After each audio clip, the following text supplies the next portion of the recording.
then obviously it starts hurting, and then because when I did it, you hear quite a big crack. So you're thinking the worst, and then I managed to get through the match. And once I spoke to all the physios and stuff and the doctors, they were saying that the crack isn't actually something to think about too much. It's more the symptoms and how you're feeling, which is good. And I was up and walking around on it like later that evening, and originally I was very nervous. I thought I wasn't going to be able to play the next match.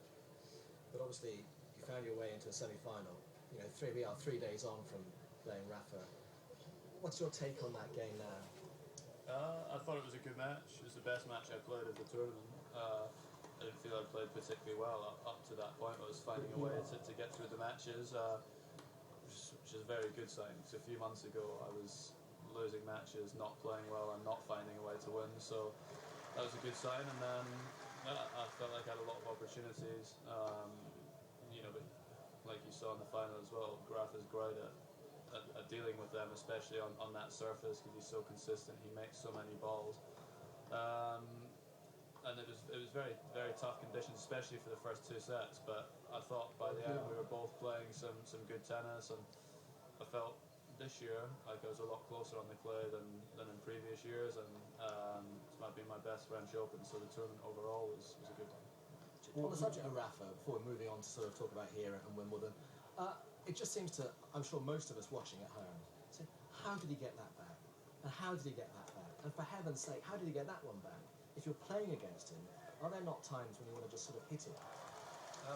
I've known him since we were very young. I played with him a lot, and I practiced with him a lot. I practiced with him the day before the French Open started, and we always have like a lot of good points, a lot of long rallies, and like now I've played him so many times, you expect it on clay in particular.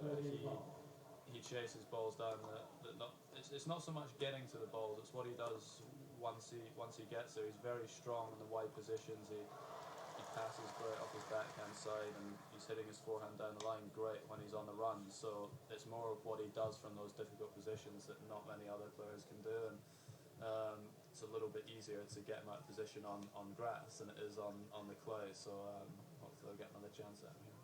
So here we are now with the grass season, just that little 4-week window on the green stuff. It seems you're hitting the ball a lot better now than you were 12 months ago. Do you feel that? Yeah, well, I mean, coming in with a lot more confidence, the clay court season went way better than it did last year. And yeah, I feel good. I feel like I'm in a good place. I feel like I'm starting to learn more about my game, and I'm definitely hitting the ball well. But this is also the quickest turnaround for me from the clay to the grass. So what are the immediate readjustments you have to make? Movement for me is the key one. Obviously the ball's bouncing lower and you're not having to slide. So rather than the ball coming up to your shoulders, around like your hip or your knee a lot of the time, so you're bending down a lot to hit the ball. You need to make sure you use your legs well. And that's the main thing. And all serving on this surface is key. Watching you play today, when you hit that serve, it's a bullet now, isn't it? Which perhaps it wasn't even a couple of years ago. How have you managed to get that extra 5-10 miles an hour into it?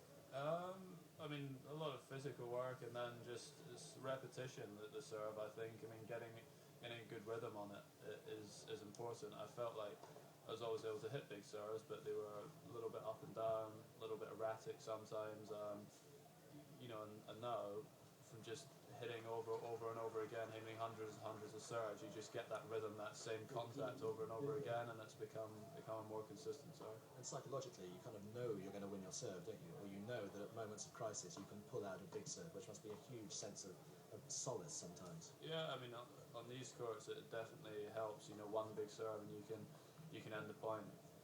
It's obviously different than on the clay where you're using the serve, trying to get 3 points, but also build the point. Whereas here, as soon as it's your service game, you're going for the 3 points. You're gonna try and win the point straight off the bat. And yeah, that's what I'm gonna have to do well if I want to do well at Queens and also Wimbledon. And your thoughts on this week? I'm looking forward to it. I've got to be realistic about how I'm going to play and how I'm going to feel on the court.